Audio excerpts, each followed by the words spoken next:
Take from New Jersey, it's the SNL Nerds, the show where two comics from New Jersey nerd out about Saturday Night Live. I'm your co-host, Darren Patterson. And I'm your co-host, John Trumbull. Hey, John Trumbull. See, I brought the energy this time. You did, yes. Congratulations. Thank you. I had it, and I brought it. Yep. I brought it. How you doing, good sir? I killed the president of Paraguay with a fork. How are you? Oh, Lord. Hope that ended admissible in court. But I understood that reference, sir. I see what you did there. Yes, it is from the movie that we are covering this week. We are covering 1997's Grosse Pointe Blank, starring Mr. John Cusack, Mr. Dan Aykroyd, Joan Cusack, Minnie Driver, Jeremy Piven. Who else am I skipping? Hank Azaria. Yeah, I forgot he was in this till he popped up on the screen. Yeah. And of course, the late great Alan Arkin. Alan Arkin as John Cusack's psychiatrist in the movie, which was what just kind of put the idea in my head. I was like, hey, let's do Grosse Pointe Blank, because Alan Arkin was just so awesome. And yeah, let's do this as a sort of mini tribute to Alan Arkin. Absolutely. Pour one out for one of the goats. The OGs. Pour out that malt liquor on your local street corner. Yeah. Doing it for Allie Arkin. But but put it in a brown bag first, because exactly. To your loss. Exactly. Yeah, we don't want to get you taken away to the Who's Gal. No. We don't advise our listeners to do crimes unless it's like killing the president of Paraguay with a fork. With a fork, of course, because he had it coming. Yeah. But yeah, this film came out April 11th, 1997. Had a budget of $15 million, grossed $31 million. Directed by George Armitage, written by Tom Jankiewicz, which I thought was interesting. I think I read somewhere that Tom Jankiewicz, he wrote this when he got the invite to his 10-year high school reunion. That kind of sparked the idea in his head to write the screenplay. Yeah, that's a neat inspiration. I think the last time I watched this movie, I remember that I watched it like just before my 10-year college reunion. I was like, oh, yeah, this is going to be fun. And I don't remember why exactly, but I didn't enjoy it as much that time when I watched it. Because I remember finding both that and the reunion vaguely disappointing. But this time around, I really enjoyed the movie. I'd been away from it for quite a while, probably over a decade. So I was coming to it pretty fresh, I think. Oh, fantastic. Yeah, I remember seeing this back when it came out, like in 97. I don't think I saw this in the theaters. I probably watched it on home video when it came out. But I remember just kind of off the rip really digging it. Like it's very dark humor. But they had this thing that, after rewatching this film, it totally reminded me of another one of my favorite TV shows that has SNL alumni, Barry. Like there's so many connections between. This is like Barry before Barry. Yeah, it kind of is, because it's like John Cusack and Dan Aykroyd's characters in particular. They're a lot like Barry and Fuchs on the Barry TV show. Yeah, very much so. And because Dan Aykroyd wants to be a mentor to John Cusack's character, and John Cusack is just not having it. Before we get too deep into it, I'm going to just read the description that's on the back of the DVD I got on the library, just for anyone who might not be familiar. Here's the killer comedy hit that's loaded with outrageous fun. For Martin Blank, John Cusack, Con Air, a hitman stuck in a career rut, attending his 10-year high school reunion is about the last thing he's in the mood for. But when the prospects of rekindling an old flame, Minnie Driver, Good Will Hunting, and putting off one final job convince him to go, things are looking up. That is, until Martin's arch rival, Dan Aykroyd, shows up aiming to blow the competition away. For hilarious comedy entertainment that's packed with action, Grosse Pointe Blank is a surefire knockout. Wow, you really put on that morning DJ voice. Well, it's a really hacky description, which I realized about a sentence into it, so I had to go morning DJ with it. No, I appreciate it. Yeah, it just seems like, for this type of comedy, I feel like maybe they didn't know how to promote it, so they just went the normal hacky route. It's like, this is a killer comedy. But if you watch the movie, it's the humor is a lot darker than and not as like zany as you may Yeah. think it. And I mean, I also compare it to Barry because it has a thing where like both those shows, with this movie and Barry, like the humor is very dark, but it is funny in parts. Hmm. But the action scenes are very realistic. It's Yeah. like some gruesome shit happens, and then there'll be some quips right after, like with dark You jokes. don't think of John Cusack as being like an action hero, even though he's done a few action movies through his career. He's done probably Con Air is the biggest one that he's done. But what was that disaster movie he did, like 2012, I think it was. Oh yeah, the one like where the world ends, where the Mayans said the world was Yeah, gonna end. yeah, Yeah, and yeah. so he's does that, and like one of the guys that he fights in this movie. There's this great fight where it's they're doing kickboxing, and the guy he's fighting was his kickboxing instructor for Say Anything, because his character in Say Anything was a kickboxer, sport of the future. Oh, that's right. Um, And he's and right. Dude was right. yeah, yeah, and here we are, like about 10 years after Say Anything, Yeah, or crazy. no, I guess 8 years. That movie was '89, I think. Anyway, Yeah. whatever. Okay. We'll say it's '89 just Yeah. for sake of argument, because I don't feel like looking it up right now. I'll look it up. You don't have to. I'm No, no. I'm I I'm get. pretty sure it was '89. Damn, you're right. 88, 1989. Yeah, so Uh, you don't. Yeah, all it's right. All right. every few years, John Cusack would come out with a movie that would like really speak to me, and this was what, like, Say Anything was one of those movies. Uh, Grosse Point Blank was one of those movies, and High Fidelity was definitely one of those Mm. movies. So like John Cusack was my guy in like the late '90s. Yeah. No. He picked some interesting projects as far Hmm. as the movies goes. Like you said, like say anything. I mean, of course, he got to start in like what movies like One Crazy Summer and Hot Pursuit and stuff. But then he would Yeah, do like kind of interesting stuff, like like Say Anything, The Grifters. Better Off Dead. Yeah, Better Off Dead, The Player he was in. Like Yeah. his filmography is like, that's an interesting choice. Yeah, I mean he seems to pick very interesting projects, and he obviously has a brain in his head, which I always appreciate. So, Oh, of course, Brain in His Head, of course. Being John Malkovich was, which was oh, a, great movie. Yeah, great yeah, movie. that was out there, man. Yeah, that movie blew me away when I first saw it. Ooh, But I mean, yeah, this movie it's a lot of fun. Yeah, he's Martin Blank. He's this hitman, but he's very good at his job. But he's starting to have doubts about it. He's starting to tire of the life, and I right. guess he has to be a somewhat reluctant hitman, because otherwise we wouldn't really get behind him at all. Yeah, So, we'd be like, oh, this dude's a psychopath. Why am I mhm. watching this movie about this clearly disturbed man? Yeah, yeah, but he's like, as the movie goes on, he kind of rediscovers his, I guess, reverence for life. I Yeah, I mean, think there's a so. great moment, like I guess about 3/4 of the way through the film, where he just kind of rediscovers it, and it's probably a little soon to be talking about that yet, but it's a really striking moment. Yeah, but yeah, exactly. And like I mean, what I said before, where the action is very realistic. I mean, in the opening scene, we see him on a job about to assassinate somebody, and like he's on the phone with his secretary, Marcella, played by his sister Joan Cusack, and Right? like they're just talking about sort of mundane stuff and orders, and he's like getting ready to. He has a dude in his sights, and he's about to snipe a fella. Yeah. And but the action in that scene is like really not funny at all. Like he's like takes out a guy on a bike, and then Hmm. there's just gunfire everywhere. And also, while all this is happening, I can see clearly now the rain is going plays in the background.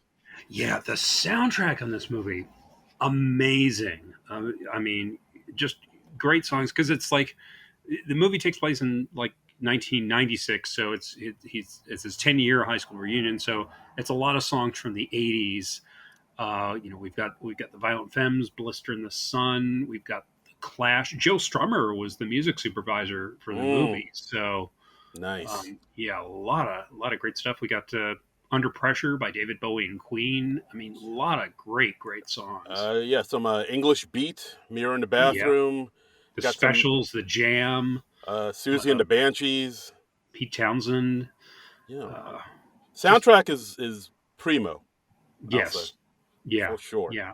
They actually, I mean, the soundtrack did so well. They issued a second soundtrack album. I remember, and I got them both I back in the definitely, day. yeah, no, I definitely have both of them. Hmm. They're somewhere around here, but I got them. Don't you worry, I got them. Yeah, I know. I know. I I didn't take the second one back. I'd loaned the second one to my girlfriend at the time, and Oh, I didn't take it back in the breakup. She was like, "Yeah, you can take this back," and you're like, "Yeah, you can have it." I never liked that one as much, so oh, whatever. are you gonna go back tonight and get that CD back? No, All right, fine. no, because this was 20 odd years ago, So, and that would be what a psycho does, and it's on cassette. okay. So, So I repeat, are you gonna go back and get this track? and no. All right, fine. Your loss. No, I hope you're enjoying that cassette tape, Tracy. Oh boy. Okay. That's like the equivalent of like leaving your T-shirt with your ex and being like, Hmm. "Oh, she got my best T-shirt, man." Oh, No, well, like I said, I didn't really have any regrets about letting that particular one go. all If it right. was the first one, I think the first one, if she had that one, I made a point of taking that one back. But the second one, I was like, yeah, whatever. All right. Okay. All right. That's cool. But yeah, soundtrack it's pretty like if you a fan of the music that was on the movie Adventureland, which we've talked about on this podcast, you'll be Hmm. you'll be a fan of the soundtrack for this movie, I'd say. Yeah, yeah, cool 80s jams. Mhm. So, and a few early '90s jams too. We got the Gun N' Roses cover of "Live and Let Die" in there. The Yes, Vinyl yes. Femmes did a new version of "Blister in the Sun." Yeah, it's a good mix of stuff. It's a good mix. Good mix. Oh, for sure. Absolutely. So yeah, so Cusack, he's a hitman. He does this job down in Miami. It goes bad. He's doing that thing where you see in movies sometimes where he's trying to poison the sleeping guy by dripping poison down on a long wire into his Mm, mouth because it's supposed to be an undetectable job. It's supposed to look like natural causes. And right. then the sleeping guy turns a little bit and that screws up the whole thing. So Martin Blank is forced to shoot him instead, which his employers do not like because it's supposed to look like a natural causes thing. So they say, okay, well, you if you do this other job in Detroit for us and take out this witness, this whistleblower, Yes. we will Canary's call about to it even. sing. Yeah, Yeah, exactly. we will call it even. Yes. And of And course, yeah, like I said, the job's in Detroit. hmm His high school reunion's in Grosse Pointe, Michigan, which is just hmm outside of Detroit. It's Kismet. It feels like fate. yeah, yeah. Hence the title, Right. Gross Point Blank. Very clever title, by the way. Very, very, very much so. I believe, see, the writer was raised in Sterling Heights, but he renamed it Grosse Pointe Blank just because it sounded better. And like Yeah. Grosse Pointe apparently is an upscale suburb of Detroit. So, and Well, and yeah, it looks very affluent from what we see in this movie. I know much of it wasn't shot on location, but yeah, I think it was mostly shot in California. hmm And of course, there's that word play, point blank, Grosse Pointe Blank, yeah, you don't which ignore a title like that. Come on, no, yeah, exactly you got point right there in the name, and you get to do point blank. wordplay.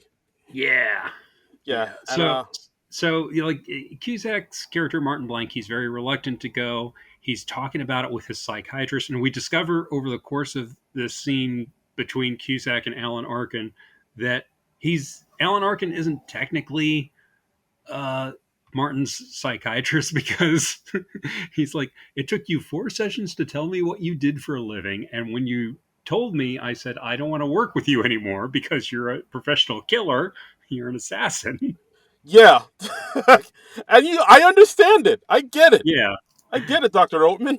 yeah, and Dr. Oatman's like, well, I can't treat you because we have a personal relationship because I am scared of you because you are a professional killer. But Cusack refuses to take no for an answer, so he keeps showing up for weekly sessions with Dr. Oatman, which yeah, very funny. I mean, Yeah, it's funny, but it's also like a little disturbing, which is right where this movie lives. yes, funny, but a little like, oh, that's weird. Yeah, because you Yeah. see, Doctor Oatman is treating him under duress, Yeah, It's like he's yeah, like genuinely terrified of this dude that just dresses all in black all the time, and right. has admitted to assassinating many numerous bad guys. He, Yeah, yeah. that's right. And and he's he's like, well, we need to keep working on this because I want to get better. I want to come to terms with this. I want to do the work, and I know where you live. Like, And oh, Alan Arkin just is like, that was not designed to make me feel good. oh, I don't like that. I mean, Alan Arkin. Oh God, the man was so damn good. I don't think I ever saw him in a movie that he wasn't just awesome in. Yeah, he's great in everything. I mean, Yeah, the dude is a legend. yeah, yeah. Yeah. So I think at this point where Dr. Oatman tells him to go.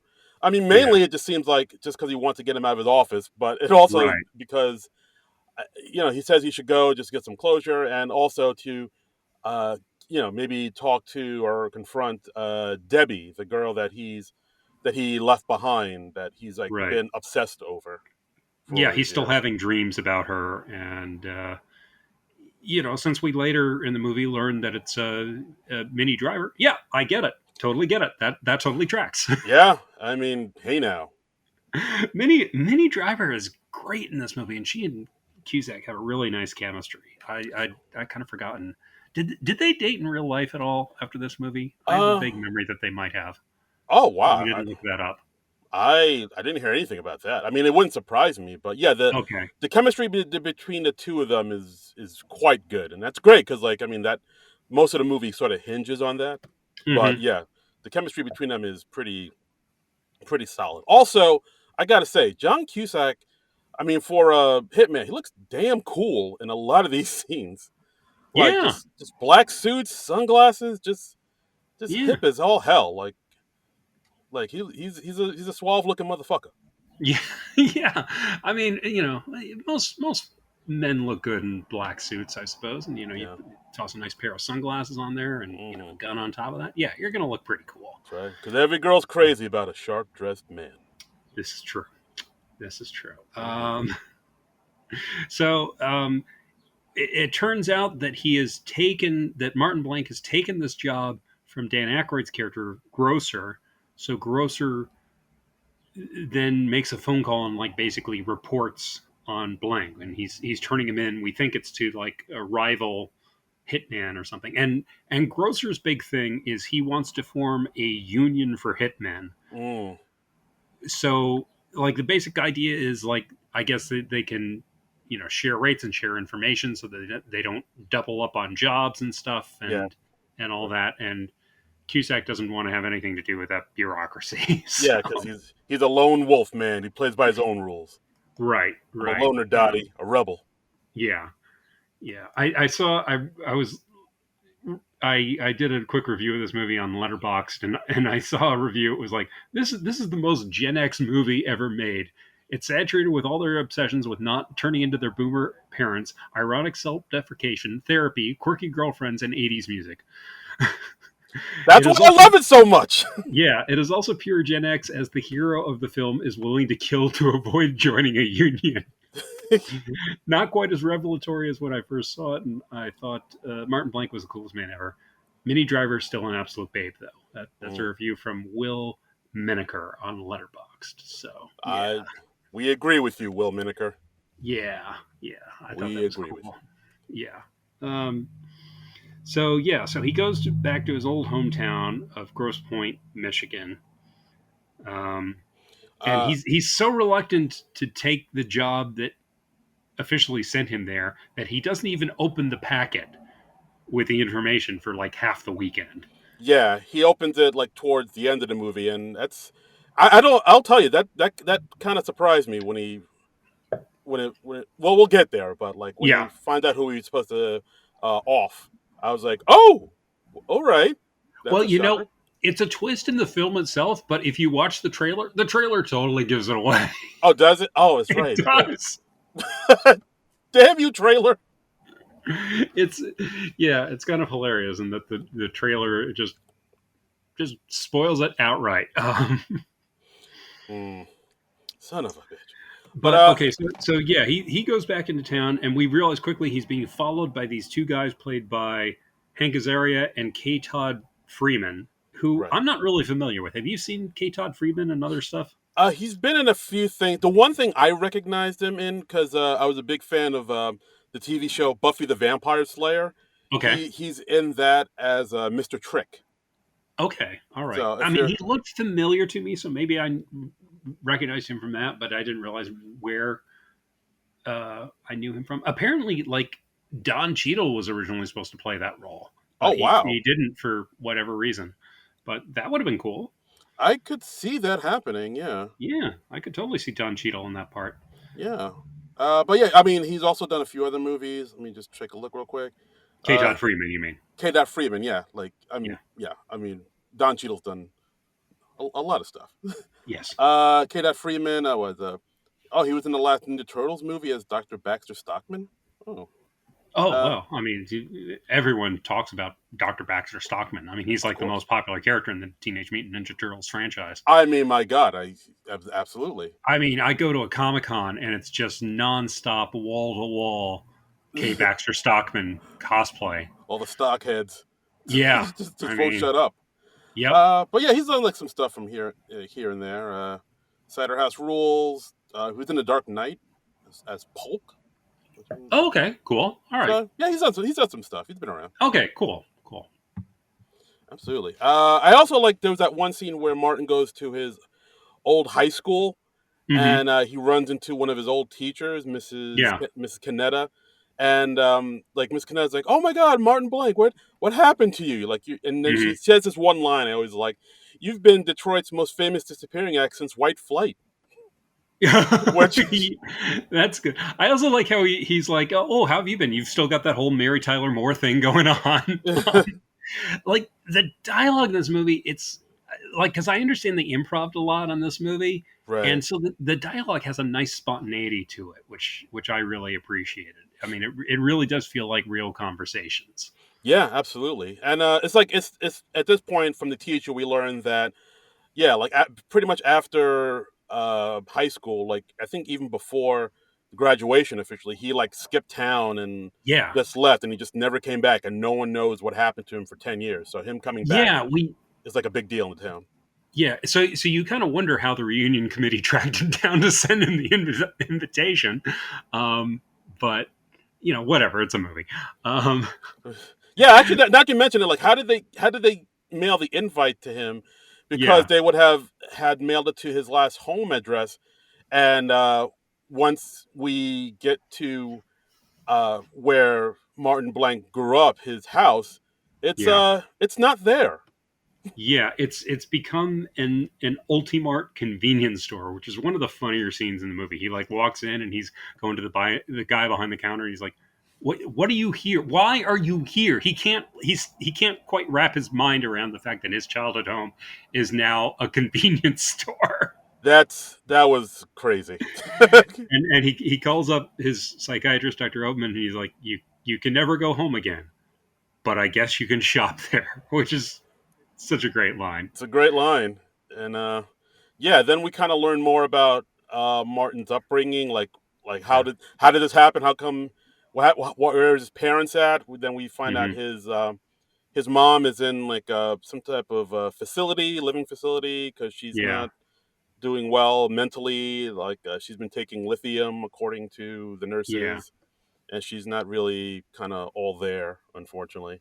Yeah, And yeah, and then after that, there's a scene where Martin Blank, Cusack's character, just goes to his dad's grave side, and he just without a word he pours out an entire bottle of wine in front of the grave, and then walks away. And I'm like, I love that because yeah, I mean it just says so much, but it doesn't get into the specifics of it, and yeah, it really yeah, but you does. can read so much into that. I mean, it's so well done. I thought that was great. Yeah, it really does. It's just like, oh, okay. Like just from that, you was like, okay, I get what his relationship with his dad was like. Right. It seemed like he died like 3 years after high school too. Like it said, he died in '89. So Oh yeah, okay. I didn't do the math on that. I didn't notice that they had the dates on the grave stone, but I didn't do the math on that. But yeah, you're yeah, right. Okay, so yeah, and we find out that Martin, he disappeared on prom night, and he stood up Minnie Driver's character Debbie. So he stood her up in the spring of '86, and he goes to the radio station where she is working as a DJ, like a local radio station, and she sees him for the first time in 10 years.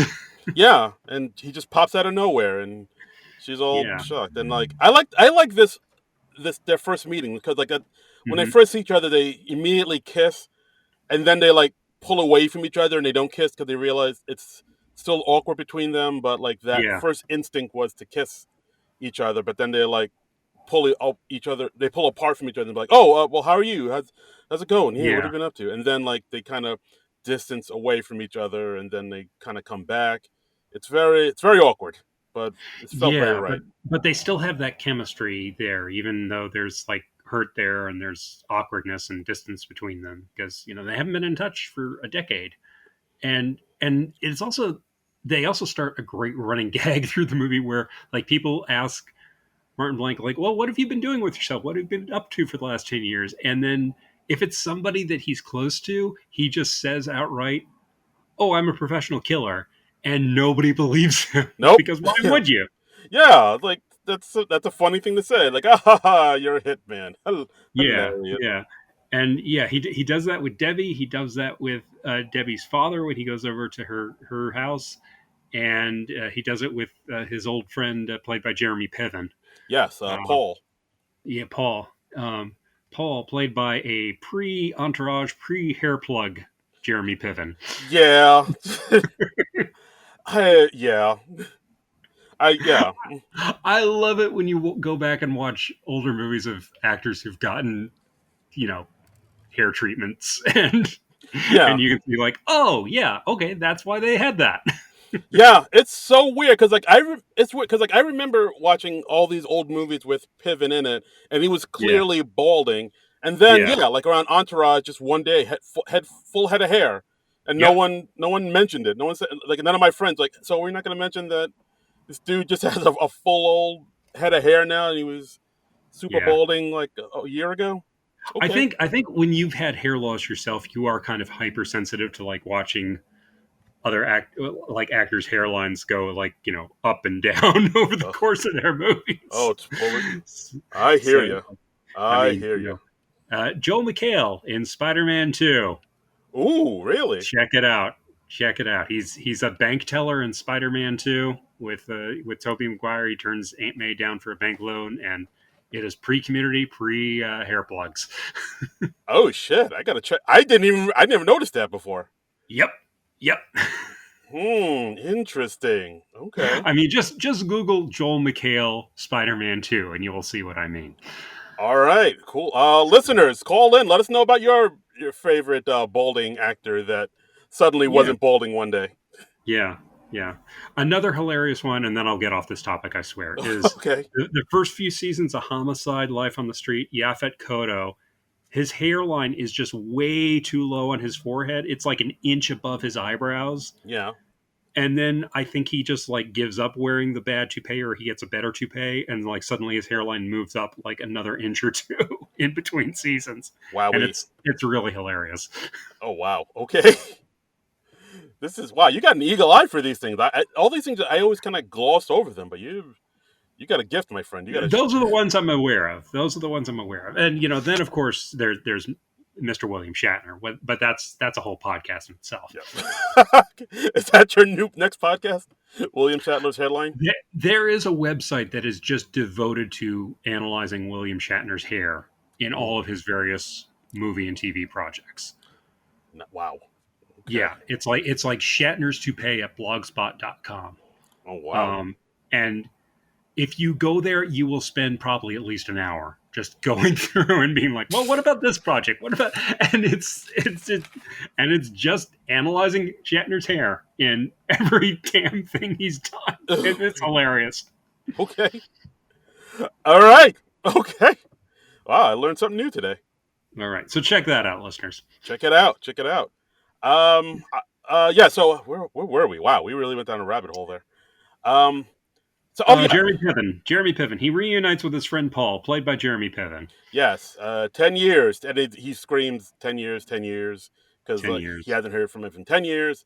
And yeah, he said the same thing like you said. Like I freaked out after high school. I joined the army. I worked for the government. I became a professional killer. He went into business for himself.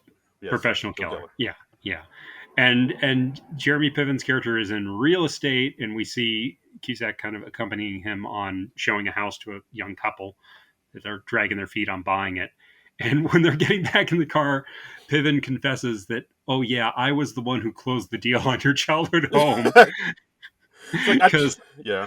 Ultimart made the best offer. I wanted to give it to a family, but Ultimart made the best offer. And then Cusack just goes, well, thank you for profiting off my childhood.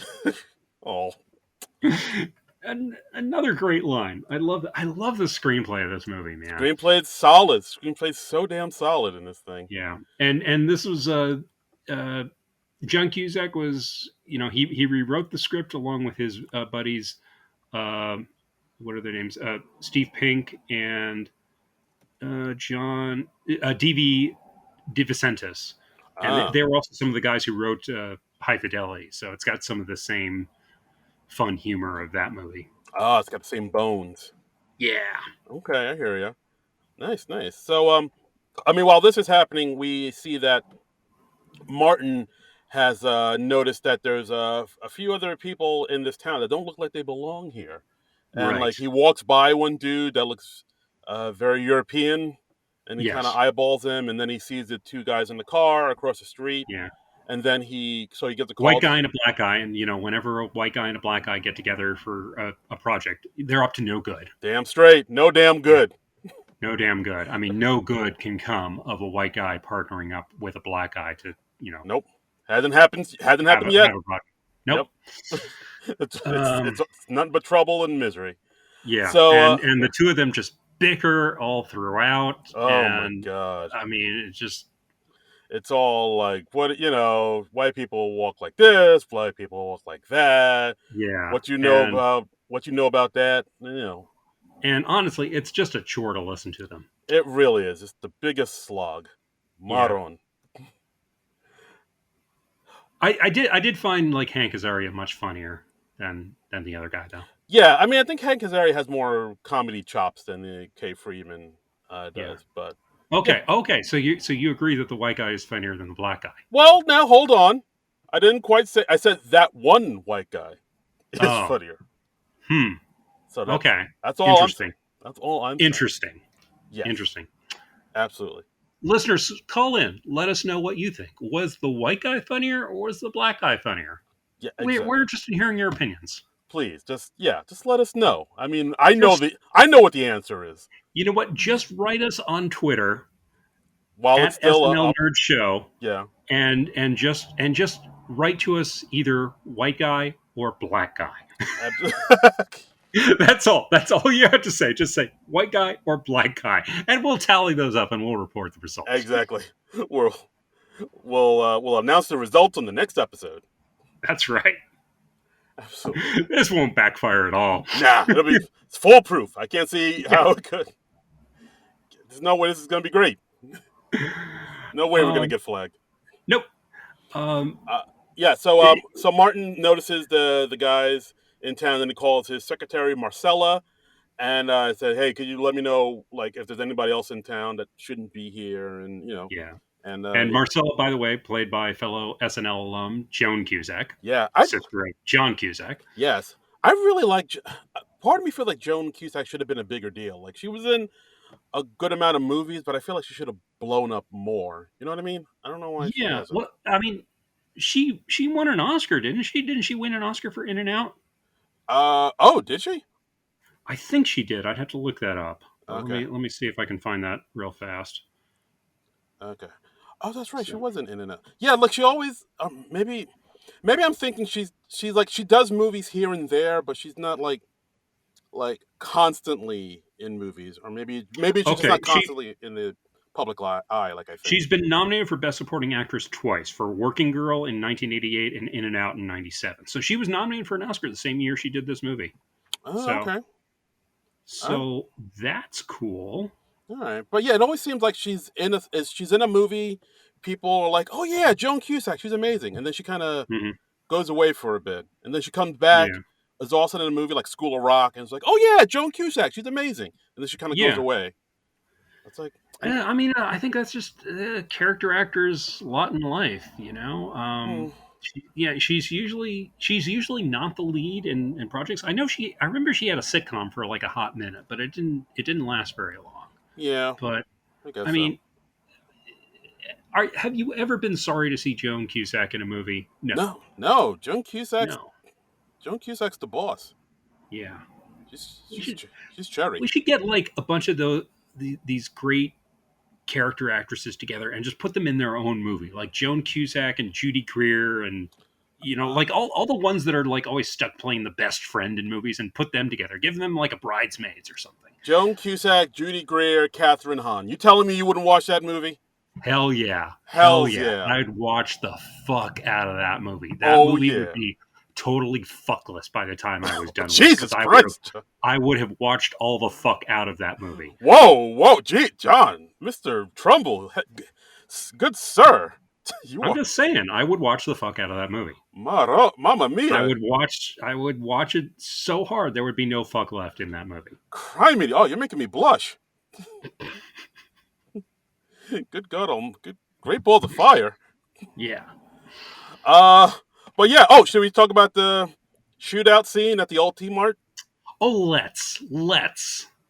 And this is another scene I was mentioning how there is a lot of dark humor in this movie, but the action Uh-huh. scenes are super realistic, and including this one scene where he goes back to the Ultimart, I guess, Hmm. to pick up some stuff, and then the hitman that he spotted on the street just Yeah, comes the right, vaguely European looking guy who vaguely is the European kickboxer looking dude. trainer from Say Anything. Yeah, he just literally just comes in and just starts blasting him or Right. shooting at him in this empty, not pretty empty, convenience store. It's Well, empty. I mean, it's empty except the counter guy, and the hilarious thing is during this entire shootout, the counter guy is playing Doom on an arcade machine, and he's got headphones on, so he doesn't hear or notice it at all because he's Yeah, got music blasting, and there's like gunfire in the game, and yeah, so that adds the humor to the scene. But the action is, yeah, straightforward, and it's not exaggerated, cartoony, Wile E. Coyote type action the way you find in a lot of comedies. It's yeah. It's like legit action movie action. Yeah, I mean, it'd be right at home in like a John Woo movie or something like that. Very much so. It's like, and I think that's the thing that kind of surprised me the first time I saw it. Like how it's almost kind of jarring. It's almost like two different movies, like with the dark Hmm. humor and this straight up action movie shit. But it does work. Yeah, yeah, the I will combo admit that. totally works. Yeah, Yeah, I, yeah, I absolutely. yeah, it works really well. Yeah. I mean, I also like the fact that during the shootout and everything's getting shot up, you can see like a Pulp Fiction standee in the Yeah. corner, and then that gets shot up. I was like, I don't know why I like that, but I was like, that's a nice little touch. Well, and it's interesting is that the one person's head who was shot off in the Pulp Fiction standee was Bruce Willis's head, and apparently John Cusack doesn't have a high opinion of Bruce Willis Oh, because he was apparently quoted as saying that Bruce Willis was a lucky truck driver. So, youch, damn. youch. Woo! Um, but Yeah, I, John.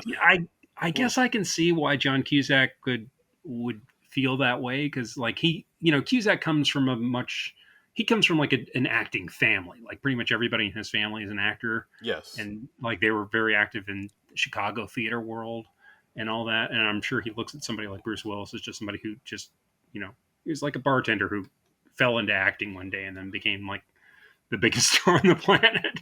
Yeah, I mean, I get it, but it's still. Yeah, I mean, I've noticed John Cusack can be a bit of a prickly pear.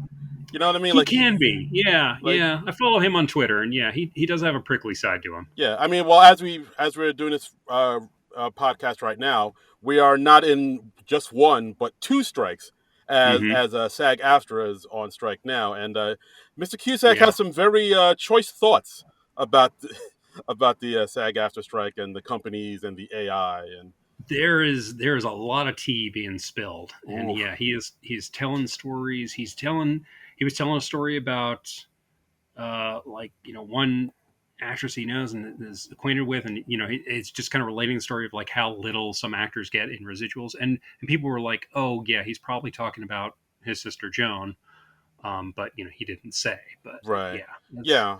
I mean, he's an interesting follow. yeah, no, I mean like the same thing. Like Sean Gunn, I think put out something too where he was interviewed about how little he gets in residuals from Gilmore Girls that he was Yeah, prominently in, and it airs on Netflix all the time, and yeah. like he doesn't get much from that at all, and it's pretty And bad. you can't really audit this apparently because I mean the streaming services, Netflix in particular, they don't really release their numbers, so nobody outside of the company knows how profitable they are, which ain't right. So yeah, it's a good thing that that strike is happening, I think. Yeah, absolutely. I mean it's not good in the way that we don't know when shows are going to come back. We don't know when SNL is going to come back. We don't know. And it is weird. I think either when the strike was announced, either that day or the day before, they Mhm. announced the Emmy nominations, and they're like, Yeah. and we're like, this is scheduled to air in September, and I'm like, I don't know, man. Is it?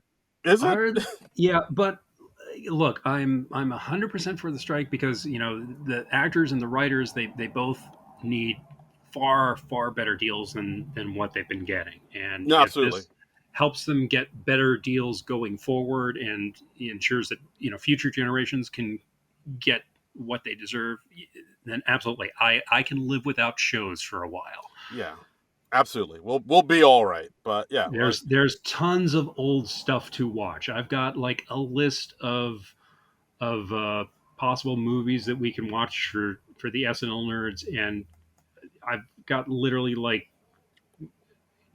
I think 300 on that list. good lord. So so we're good.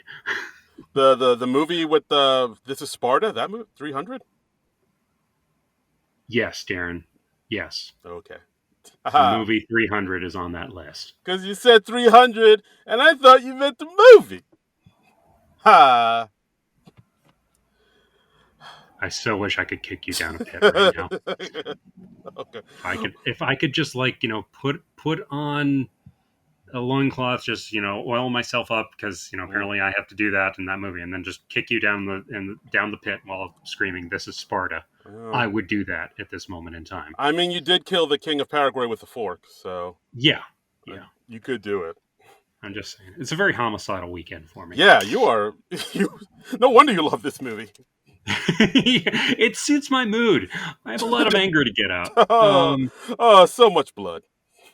But I like another thing I like about this movie is like it just gives you hints of the character's past. Like they don't it doesn't tell you like ABC, this is why Martin Blank became a professional killer. It just kind of gives you hints like he went into the army, he had like a certain moral flexibility, I think he calls it, Yes. Yeah. and so he was killing people for the army, and then he went into business for himself after that. We It's mentioned kind of in passing that Debbie was married sometime in the last decade. We don't ever find out more about that. Yeah. They uh, mention it because like Martin wants to calls up Debbie and wants to meet up at a bar, and yeah, then they yeah, get into how she was married. Um, I think they're separated, but like I think he asked like why did it not work out, and she kind of gives like right, some sort of vague answer. yeah, and she's living with her dad again because her apartment was arsoned on mischief night, Yeah, I was like, or devil's night, I think they call it, because that's what they call it in Michigan. But yeah, I think it's like yeah, that's definitely like a Detroit thing from what I've yeah, heard. And yeah, yeah, and and we don't find that story, and but I love how they just hint at the past. Like we don't find out what the deal was with Martin Blank's father, but he was probably an alcoholic, judging by that scene at the graveyard. mhm. Um, Yeah, and like it seems like his mom was kind of out of it. Like at one like back when Martin was talking to his mom at the old folks home, he asked like, "Hey, what happened to the house? What happened to all the money I sent you to keep the yeah, house?" And she was just like out of it. She's like, "Oh, it was stolen. Someone stole it." So it seems Yeah. like somebody kind of grifted her, which is a bummer. Yeah, I guess so. I guess so. It's a bummer. And we also get a nice little cameo from John Cusack's other sister, Ann Cusack, as Amy, the drunk who kind of walks in on Debbie and Martin talking. Yeah, she's really good in that scene. She makes the most out of that scene. She's like another one of their high school classmates who's like married her high school sweetheart, and she's like half in the bag when she Yeah, comes out, and she's like, "Oh, are you guys still together?" And she doesn't.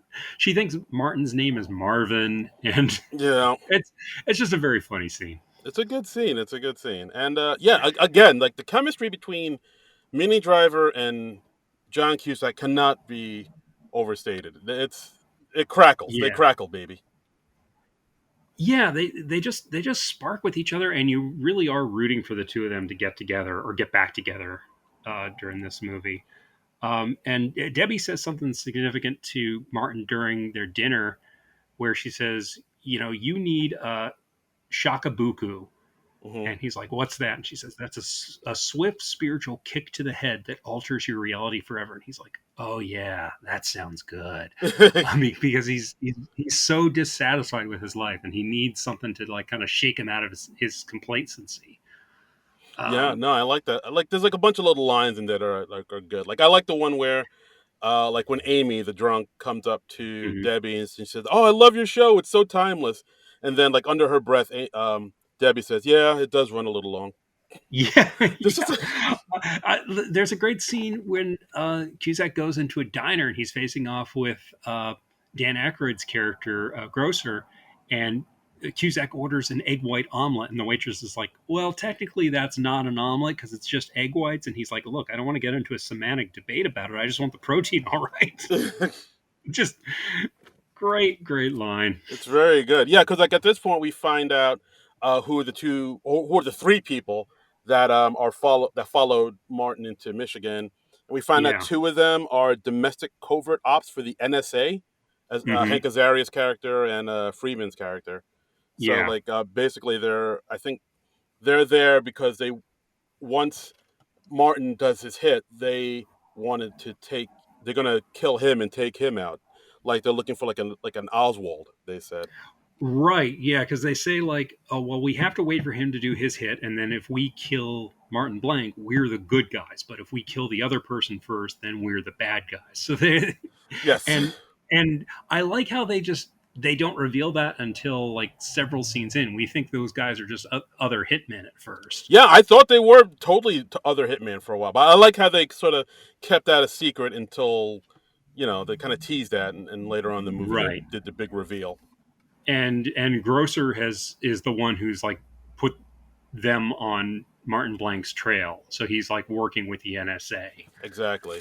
because he's pissed because Martin Blank took his job. It's kind of a complicated plot, but you can follow it pretty well. But there's a lot of moving parts. A lot of moving parts, and then we also learned that the European guy that was trying to kill him in the convenience store is this dude named Felix, who's part of the Basque nationalists, and Uh the huh. reason he's trying to get taken out is over this botched job that happened in Oregon where Hmm. Martin accidentally killed some millionaire's dog. So because Right. of that, yeah, somebody else was trying to kill him because he accidentally killed a dog. It involved like a stick of dynamite or something, and the dog was like grabbed the stick of dynamite because he thought it was playing fetch or something. It was something like that. He's like, "Oh yeah, no, I'd never intentionally kill a dog, but that's what happened." Right. See, it's very John Wick. Like you kill somebody's dog and Yeah, they come after you. bad things will happen to you. Another one of the reviews I saw on Letterboxd was saying like, "I want to see Martin Blank in John Wick 4," which I thought that's not a bad idea He's actually. dressed like him. Yeah. He's Um, got moves like John Cusack as a hitman. It's pretty believable. He's like really quick on his feet and he fights good and well, I mean, he'd been training. Been doing that kickboxing training since Say Anything, presumably. So yeah, so he'd had about 8 years of kickboxing training at this point. So yeah, he's pretty good, and I yeah. guess that kept him in shape over the years. Yeah. I feel like he could have been like a heartthrob, like not maybe not an action star, but like he could have been, like a action funny guy heartthrob type of dude. Well, I mean, he totally is a heartthrob with a certain segment of Gen X women in particular. I Oh mean, yes. you say the words Lloyd Dobler Mm, to most women, they will melt. yeah. It's like how you Yeah, say Lisa Loeb around most Gen Xers, and most guys would be like, "Oh, yeah, mm, yeah. mm. Hits them where they live. They're Woo." like, oh, I wish he would come back to my backyard and hold a boombox over his head Oh, to me, playing in your eyes. that's not a euphemism. Come to my backyard. No, Okay, no, I see. I'm Okay, no, I'm talking literally. okay, I see. Okay, not an okay actual backyard. Got it. Yeah, yeah, yeah. Got it. No, it's kind of like a Melissa Etheridge come to my window sort of thing. Ooh, come to my window. Don't sing anymore. We can't afford We to pay can't. for that Okay, got it. song.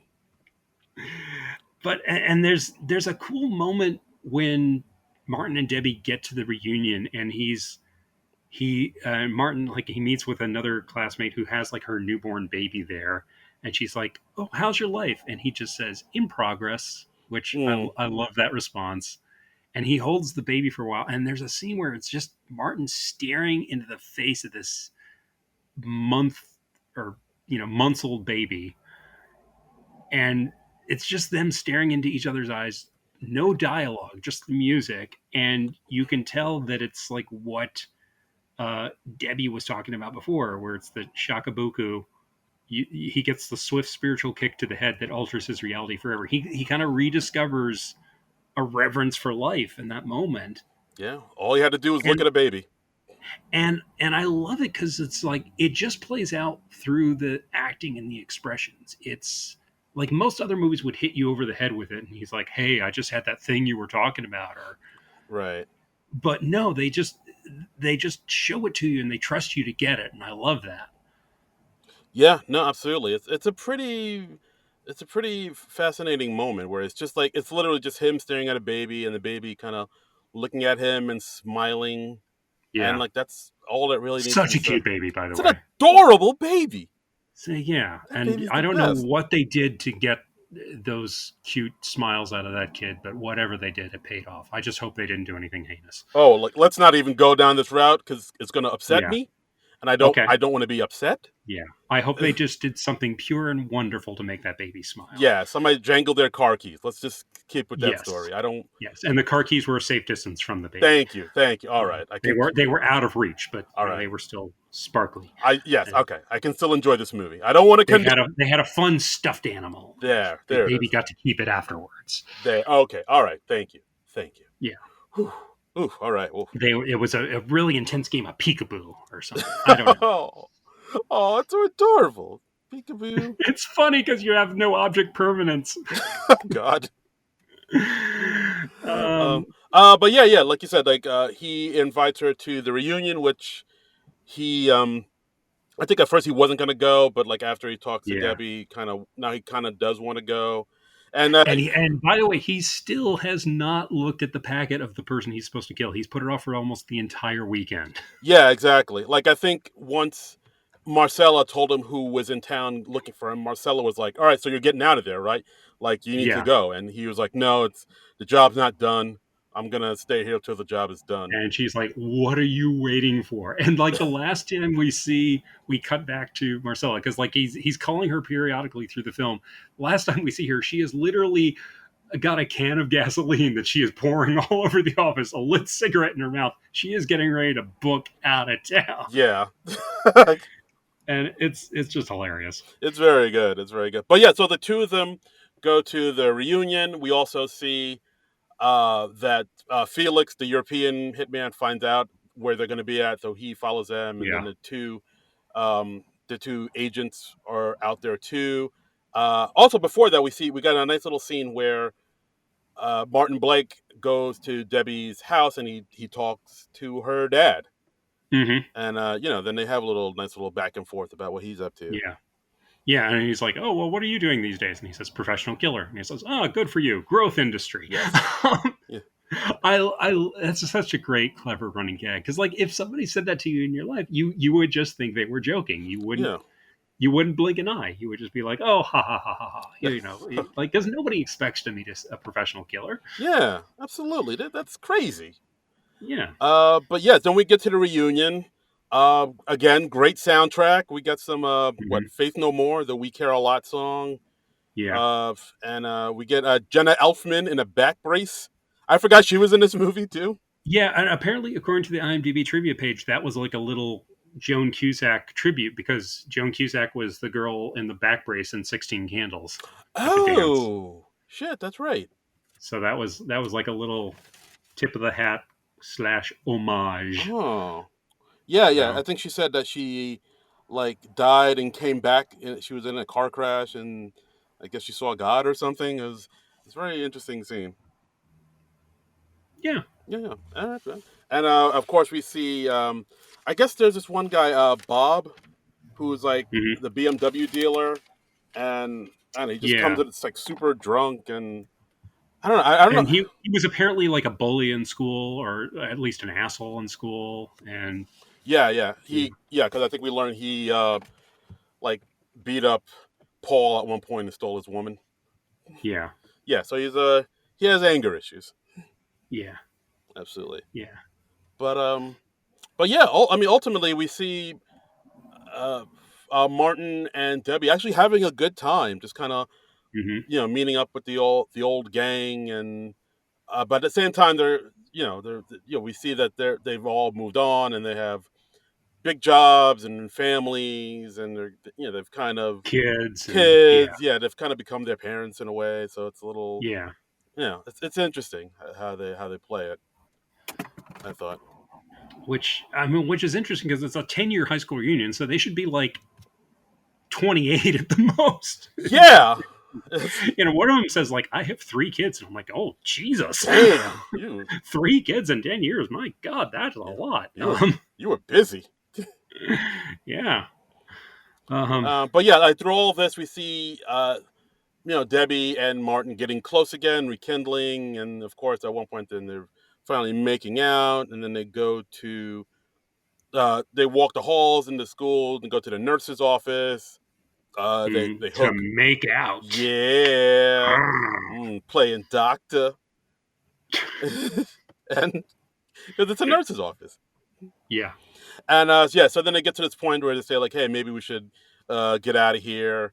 And I think hmm Debbie says, all right, I want to say goodbye to a few people. I'll meet you by your old locker, and then we'll get Right. on out of here for you know sweet love making.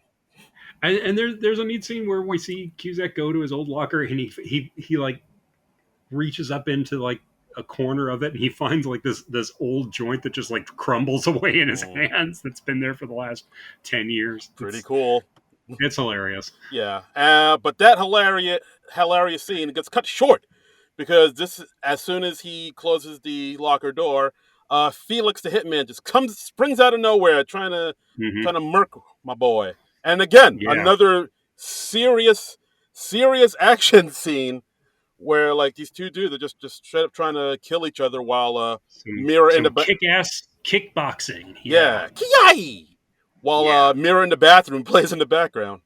Yeah. Sport of the future. Yeah, Sport of the future. absolutely. And but Martin gets the upper hand because he has a pen that one of his old classmates gave him because his old classmates were like running Yeah. some type of business. So he flips off the top of the pen, jams it into Felix's neck, blood everywhere. Felix is dead, and of Yeah. course that's when Debbie walks in and sees him, kneeling over a dead body covered in blood. And one of the darkest jokes in the movie, I think, is like a little while after that is when Martin is getting ready to leave the reunion. He says goodbye to one of his classmates, and he goes, "Hey, thanks for that pen." Yeah, It's just total throwaway line, but oh, that's so funny and so yeah. dark. I love it. I I gave love it. I gave her my heart. She gave me a pen. Holy crap! I hadn't thought about that. Did I just blow your mind? You blew my freaking mind, Darren Patterson. That's right. I'm Pens. I am gonna make a new letterbox list now. Movies where John Cusack has a pen that plays into the plot in a significant way. Yeah, John, It's a little wordy, but I'm gonna make it work. make it work. You'll make it I'm work. gonna make it work. Yeah. Yeah, John Cusack loves himself a good pen. Yes. There we go. That's right. John, movies where John Cusack gets a pen. Gross Point Blank and Say Anything. That's right. It's the new movies where John Cusack cries in the rain. Right. I'll rewatch One Crazy Summer to see if there's any uh, pen love in that movie as well. I don't remember any pens playing into High Fidelity, but we're if we could find a third film Mm. in and make a John Cusack pen trilogy. Ooh. I mean, that's the dream. Now you're cooking. Yeah. Wow. All right. This is wow. This episode just got hot. Yep. Yep. Yeah. So yeah, Mini Driver sees him standing over a bloody body. I think at this point he says, "Oh, it's not me. It's not me." Of course, she runs away in horror, as anybody would. And then Paul runs up to see what see what terrified her, and he sees his old friend standing over a dead body, and Yeah. then, and he asks, "Hey, do you mind helping me get rid of this body?" And he helps him get rid of a dead body. That is a good friend. That is a great friend. Like That is one hell of a friend. they tear down some banners hanging in the hallway, wrap up the dude in the body like it's a rug, and they carry the body down to the basement and throw him in the furnace. Yeah. Wow. That that is a good friend. Darren, would Oh, you help me hide a body? I was afraid of Like this. if you had to. I don't have a body like right now. I just want to know what my options are Uh, if that situation ever comes up. I, I, I might have some questions beforehand. Okay, you can answer off air. Okay, okay, yeah, I don't. We'll talk later. This might be We'll admissible. talk later. This might be admissible in court, so I don't. Yeah. My attorney has advised me not to say anything. So Yeah, no, that's a good. Go with that instinct. yes, Go with that instinct. absolutely. I plead the Yeah. I plead the fifth. Okay. Okay. Whew. All right. So yeah, so then it's exactly like what you said. They burn the body, and so which I can only imagine what's the custodian like the next night's gonna find when he's You down know, and at first when this scene came up, I was like, wait a minute. The movie says it's April. It's like late April. Is it plausible that the furnace would be going? But then I was like, oh no, wait, they're in Michigan. Yeah, okay, no, I'll give it that to them. there. So Okay. yeah, the furnace probably is going in Michigan. So Yeah, absolutely. It's cold up there. yeah, Uh, but yeah. So yeah, and then that's kind of the end of the reunion. And yeah, and then I think at this point, our boy Martin is very despondent. Oh, and it has this hmm other funny scene where he calls Dr. Oatman, telling him how he doesn't want to work up with him anymore, saying he feels like he's not serious about the therapy. But right, he gets his answering machine like he's had before in the movie, and he's leaving yeah, this message saying, "Yeah, I don't feel like you're not serious about the therapy." Then we cut to Dr. Oatman's office. He's actually in a session with a patient, and he's like furiously yeah, trying to shut off the machine. yeah. It's hilarious. Very funny stuff. Very funny stuff. Yeah, and then Debbie comes to his hotel room where Martin is staying, and he confronts him about what she saw, and then he comes clean, and then he just basically says, "Yeah, don't contact me. I don't want anything to do with you again because I saw you murder a man, and Yeah, that's not cool." So yeah, she basically only like everything he said to her was like a lie, and yeah, it's a bummer. yeah. So And yeah, and she has like a real life reaction. She doesn't have like a movie character reaction. She is like horrified, runs away immediately. She's like, I want nothing to do with you. Everything you said was a lie. right. Yeah, I mean, it's amazing she doesn't go to the police. It really is like you'd think she'd immediately call the coppers on my man, but Right. maybe she's afraid that somebody will retaliate, or like maybe she doesn't want to get in the middle of whatever Yeah. turf war or whatever he might be Yeah, in. or maybe she thinks she's an accomplice somehow. I mean, Yeah, who knows? yeah, exactly. So it's at this point Martin finally opens the red envelope to see who he's supposed to kill. hmm Turns out, it's Debbie's dad. Debbie's dad, he's the whistleblower. And apparently it's because there was like a faulty sunroof or something. And so the company is wants him dead, which is like, wow. That's extreme. That seems like overkill, but okay. Yeah, that seems like do we really have to go there with this with that? Can we can we just like bribe him like we like the companies always do? Yeah, I don't know. I mean, just maybe. Yeah, It's like, it's yeah, I don't want this guy to talk, but I don't want to pay him a lot of money to not talk.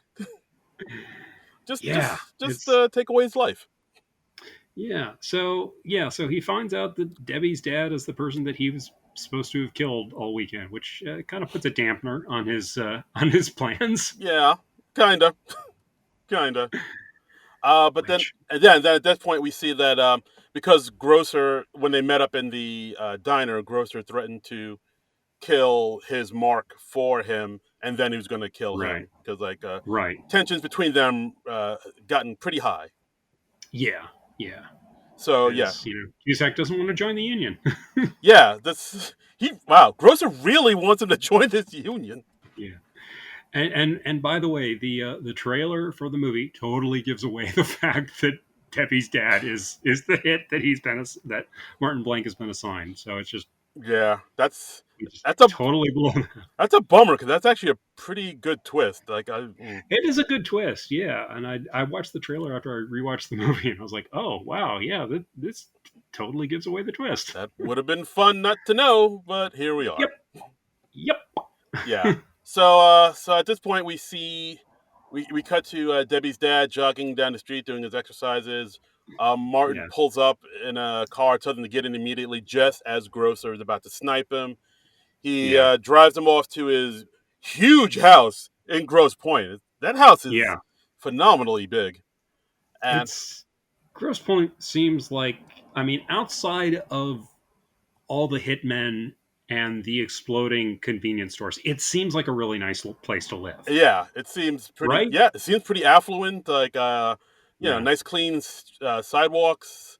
I mean, yeah. I'm. I don't know what the taxes are like, but I Mm, mean, I'm guessing it's like high insurance rates because of, again, all the hitmen and the exploding convenience stores. yeah, But I wonder what the school. again, other than that, seems like a really nice place to I live. wonder what the school districts are like. I think they're. I know. Yeah, Hmm. I'd like to know that. Yeah, it's like, can But we get like a discount on this because of all the hitmen shootings and yeah, yeah. exploding convenience stores? Yeah, yeah. I mean, yeah, it seems like they should cut you a deal They should. They for that. really should. Yeah, yeah, But yeah, so at this point, we get into the big climax of the film where John Cusack is takes Debbie's dad to the house. Of course, Debbie's there, and it's like, what is he doing here? And Debbie's dad's like, no, people are trying to kill me because of my testimony. Martin saved me, saved my life.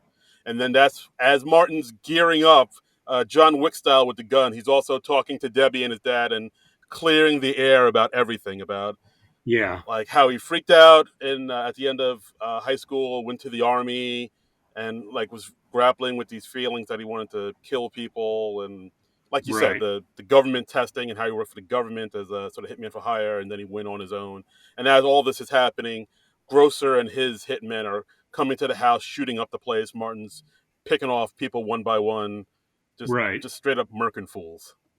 Yeah, and it's another great action sequence. I mean, it's a fun, it's a cool movie. There's a great comedy. There's romance. There's action. It's got a little something for everyone.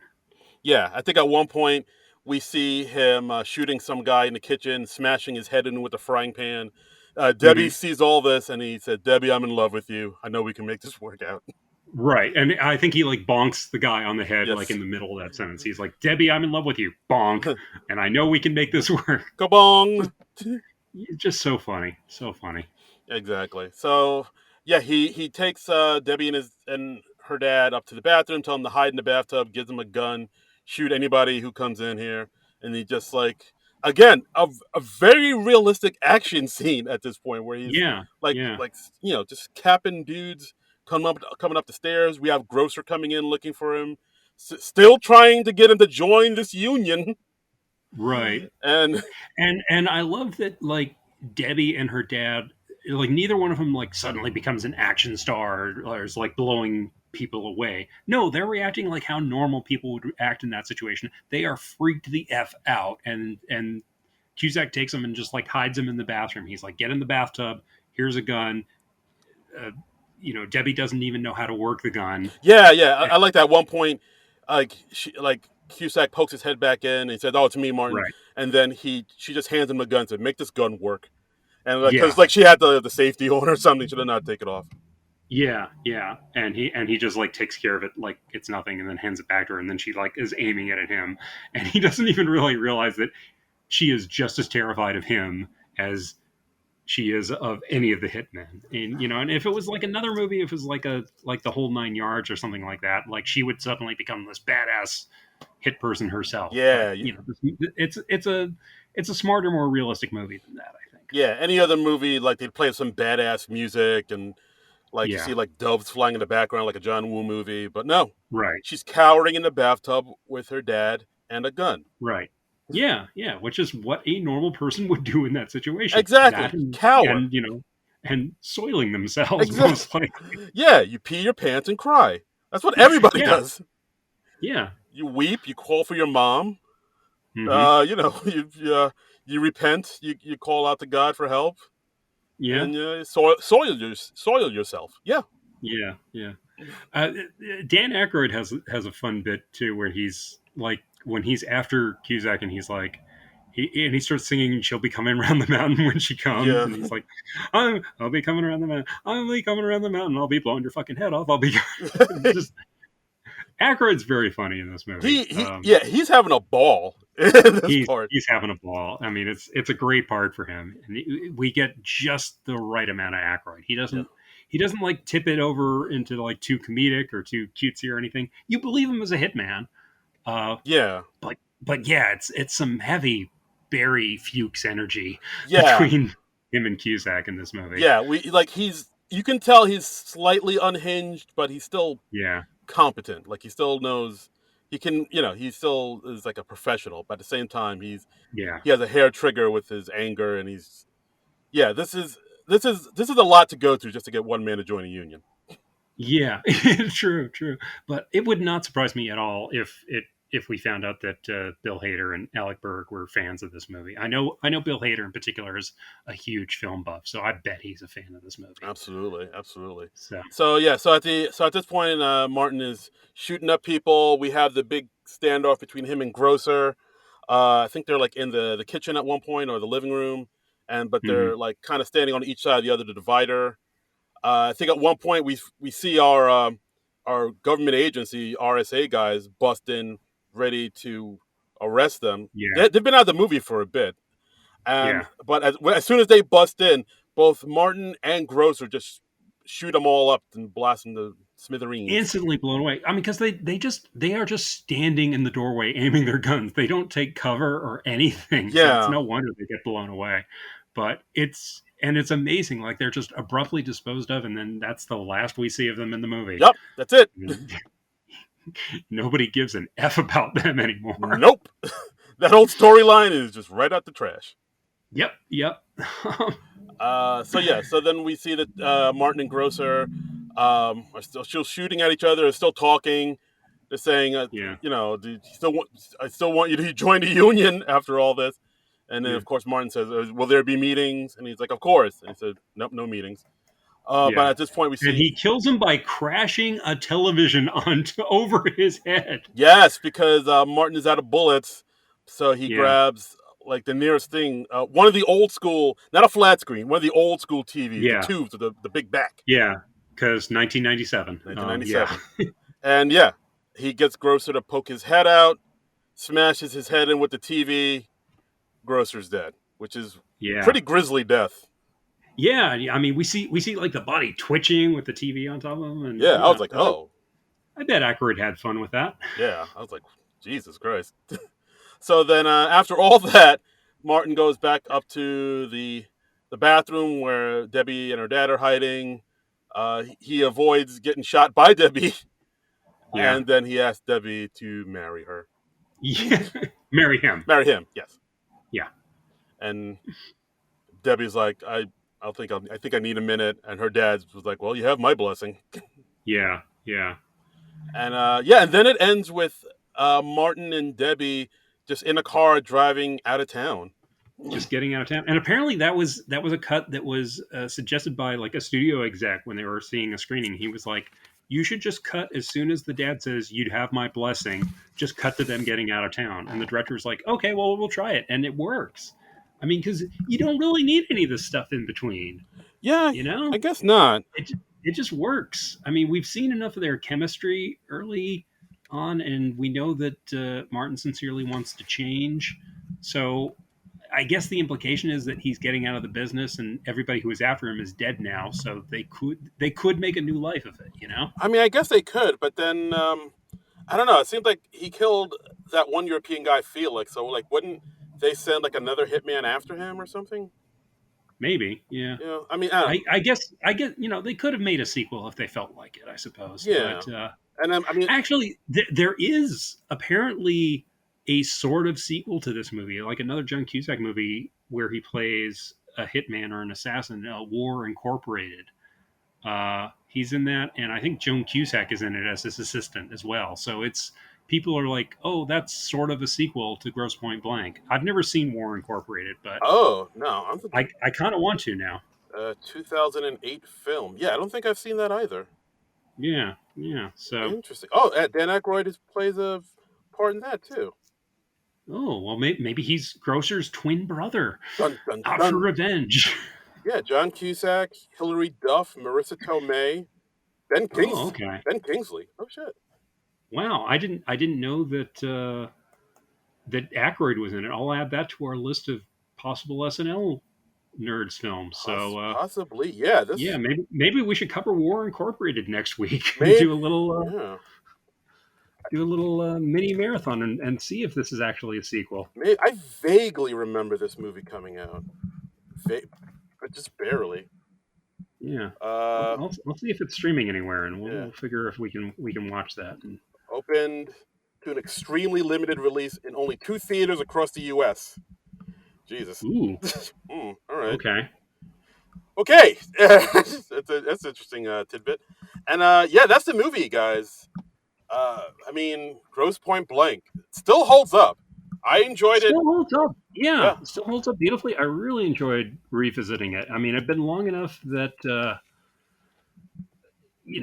I was coming to it kind of fresh. I didn't remember it as as greatly as I used to. So yeah, it was a lot of fun. Yeah, like I mean, it's still. I enjoyed it just as much as I did the first time I saw it. Uh, Yeah, it's maybe it's just a Gen Xer in me, but it is a very, like you mentioned, it is a pretty Gen X movie. Kick-ass yeah, soundtrack, a hmm lot of dark humor in it. The action hmm scenes still hold up. The yeah. dialogue is sharp. I mean, Cusack and Driver, great chemistry. I mean, all the people even playing the bit parts, they just kill in their roles. Even Yeah, if it's a small role, they kill it. yeah. I mean, It's just got a lot of interesting stuff, and they leave like just enough unrevealed that it's interesting to contemplate, like what's happened in the characters' lives or how they got to where they are. Um, yeah, it's a lot of fun. yeah. So, yeah, dude, if you can find it, I mean, and it's on DVD and it's probably Hmm. streaming in a few places, but highly recommend it. Gross Point Blank, Yeah, thumbs up. yeah. It was streaming on Paramount Plus, and then they took it off Paramount Plus. Like I think in the last week, Oh, because like when we were first talking about doing this movie, it was like, oh yeah, this is on Paramount Plus. So hey, no problem. I'll watch it there, and then it's gone. streaming services. Yeah, Everyone no hates you no now. fun, Yeah, no fun. no, Yeah, that's you you are the enemy of the people. yes. Absolutely, and yeah, that's the episode, guys. Thanks again for listening, as always, to our little podcast. So you can follow us on Twitter for now, as long as the Twitter is still a thing and hasn't totally imploded. Yeah, You can find us on there at SNL Nerds Show, and you can follow yeah. me Because once again, billionaires ruin everything. everything, everything, Everything. every damn thing. If there's a billionaire listening to this podcast right now, you're the fucking worst. You Just really, know yeah, that. exactly. Just Just know that you're awful. yes, we hate you. We don't like you. Go fuck yourself. Yeah. And you can follow me on Twitter at SNL at Darren Credible, DARIN Credible, Twitter and Instagram. And Threads too. I'm on Threads. How about that? Oh, you're on Threads now. Yeah. I am not on Threads. I am on the Twitter and Instagram at Trumbull Comic, TRUMBULL, and the word comic. So check me out there while you can. I don't know if I'm going to sign up for Threads. I get it. There's that thing where if you get rid of Threads, you get rid of your Instagram. That's Yeah, there's that, and it's like, how many more social media services am I gonna sign on to in my lifetime? Yeah. It's like I don't even use all the ones that I have now. Yeah. So I don't know. Yeah. I don't know. No, I'm on Mastodon and Hive, and I genuinely have not used them since I think I signed up for those in the big Twitter scare of last year, where everybody was like, "This thing's crumbling into the ocean today." So I just kind of hopped on the nearest escape pod I could.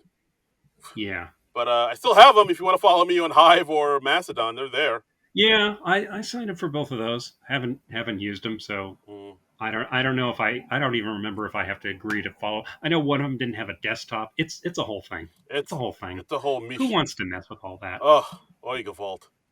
Yeah, it's just, you know what? Get in touch with me if you know me in life. That's it. Yeah, like if just you know what? Just meet me on the streets. Just walk down the street and say, "Hey." If you have my number, send me a text. Don't call. Yeah. Send me a text. Exactly. Yeah, call. That's a big commitment. No, don't do that. Don't call me. I'm not going to answer. If you pass me by the street, just do a little head nod and be like, "Hey, what's up?" Maybe do a head nod. I don't know. A head nod, that's a big commitment. Yeah. If you see me walking down the street and I start to cry each time we meet, walk on by. Yeah. Foolish pride. Basically, I only want to talk to Darren right now at this moment. Oh, that's it. This is awkward. I gotta go.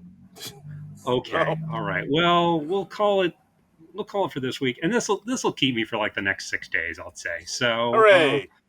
We'll be back next week with another movie starring an SNL alum. We don't know for sure what it's going to be. Maybe it's going to be War Incorporated. We'll look that up and see where that might be playing. Yeah, maybe it's streaming right now. Who knows? I don't know. Do you know? I don't. See. War Incorporated. I got a real good open right now. Let's see. It's free on Fubo with a free trial. It's free on Pluto TV. It's free on Freevee. It's free on Peacock. I think we just figured out what we're watching next week, Darren. All right, maybe. I would be down for that. Okay, yeah, we won't positively commit to War Incorporated, but I think that might be fun to watch these back to back. All right. It says it's an action adventure comedy, so it's still kind of in our wheelhouse. Keep talking. It's got the Dan Aykroyd, it's got the John Cusack, it's got the Marissa Tomei, got the Joan Cusack. It's got the Joan Cusack again. So we got 3 of the stars of Grosse Pointe Blank back. This may need to happen. So this might be the first time we figured out what we're doing next week live on the air. Wow! And you listeners were here for it. Yeah, this is how it happens. You got a little peek behind the curtain today, so hope you enjoyed that. So anyway, do we have anything else to plug before we wrap it up? I don't think we do. I think we're good, man. Okay, we're wrapping it up. Oh, Jesus. We'll be back next week, possibly with War Incorporated, possibly with something else. I don't know. We're indecisive. But until then, nerds out! This has been a non-productive media presentation. Executive producer, Frank Hablawi. This program and many others like it on the Non-Productive Network is distributed under a Creative Commons Attribution Non-Commercial No Derivatives license. Please share it, but ask before trying to change it or sell it. For more information, visit non-productive.com.